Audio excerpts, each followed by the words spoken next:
इर्मया याचा 33 अध्याय 3 वचन. मला हाक मार म्हणजे मी तुला उत्तर देईन व तुला ठाऊक नाहीत अशा मोठ्या व गहन गोष्टी तुला सांगेन. यस, आमेन. माझं नाव आहे सोनिया आणि माझ्या चॅनलचं नाव आहे इमानुएल. हो, किती अद्भुत वचन आहे ना हे. किती अद्भुत, किती जी मनाला स्पर्श करणारं वचन आहे. काय म्हणतोय परमेश्वर की मला हाक मार. हो, आपण आपल्या सुखादुःखामध्ये प्रत्येक वेळी प्रत्येक क्षणाला आपण काय केलं पाहिजे, परमेश्वराला हाक ही मारलीच पाहिजे. आणि हो, आपल्या हाक मारण्याला परमेश्वर हा उत्तर देतो आणि देतोच. आणि तो काय करणार, आपल्याला फक्त उत्तरच देणार नाही तर तुला ठाऊक नाहीत अशा मोठ्या व गहन गोष्टी सांगेन. आमेन. म्हणजे परमेश्वर किती महान, किती अद्भुत आहे. ते परमेश्वराचं वर्णन आपण शब्दात नाही करू शकत. काय म्हणतोय परमेश्वर की तुला ज्या गोष्टी माहीत नाहीत, जे रहस्य तुला माहिती नाहीत, अशा मोठ्या आणि गहन गोष्टी मी तुला सांगेल. हो प्रियानो, अगदी बरोबर, अगदी खरं आणि अद्भुत वचन आहे हे. की परमेश्वर किती महान आहे, किती सामर्थ्यशाली आहे हे वचन. मनाला, हृदयाला स्पर्श करणारं आहे. कारण परमेश्वर आपल्याला नेहमी आपल्या हाकेला हा उत्तर देतो आणि आपल्या जीवनामध्ये तो कार्य करतो. आपल्याला आलेल्या प्रत्येक अडचणीतनं, प्रसंगातनं परमेश्वर हा बाहेर काढतो आणि परमेश्वर कायमस्वरूपी आपल्याला सोबती असतो. परमेश्वर कधीच आपला साथ सोडत नाही, आपला हात कधीच परमेश्वर सोडत नाही. किती सुंदर अद्भुत वचन आहे ना.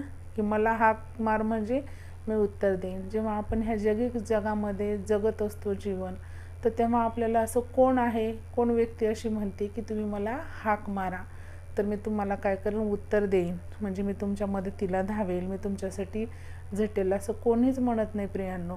हो, पण परमेश्वर असा जिवंत देवबाप आहे आपला. महान, सर्वश्रेष्ठ, सर्वशक्तिमान परमेश्वर आहे की तो काय म्हणतोय आपल्याला की मला हाक मार म्हणजे मी तुला उत्तर देईन. येस देवबाप्पा, थँक्यू जीजस. हो परमेश्वरा, देवबाप खूप महान आहे. खूप आपल्यावरती तो प्रीती करतो कारण त्यांनी आपल्याला परमेश्वराने स्वतःच्या प्रतिरूपाचं बनवलेलं आहे आणि त्याचा श्वास आपल्यामध्ये फुंकलेला आहे. त्यामुळे परमेश्वर आपल्याला खूप प्रीती करतो. आपण परमेश्वराच्या खूप हृदयाच्या जवळ आहोत प्रियांनो.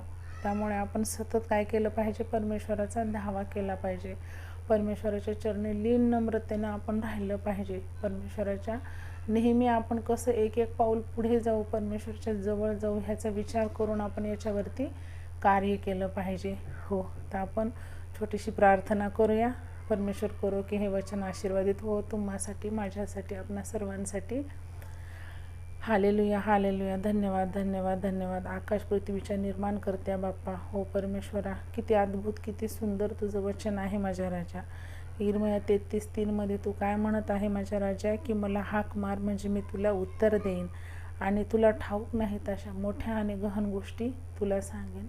येस परमेश्वरा, आमेन बाप्पा. तू आम्हाला या लायकीचं, पात्रतेचं तू समजतोस. हे आमच्यासाठी खूप मोठी गोष्ट आहे माझ्या राजा आणि त्याबद्दल आम्ही तुला जेवढा धन्यवाद करू परमेश्वरा तेवढा कमी आहे माझ्या राजा.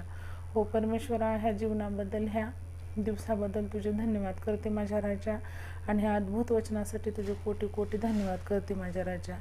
हो परमेश्वरा, इथून पुढील वेळ काळ आमचं जीवन मी तुझ्या हाती सोपवून ही छोटीशी विनंती धन्य तारणाऱ्या प्रभू येशू ख्रिस्ताच्या प्रिय आणि गोड नावात केली म्हणून ऐकपित्या. आमेन. तर परत आपण भेटूया अशाच एका अद्भुत वचनासोबत. थँक्यू.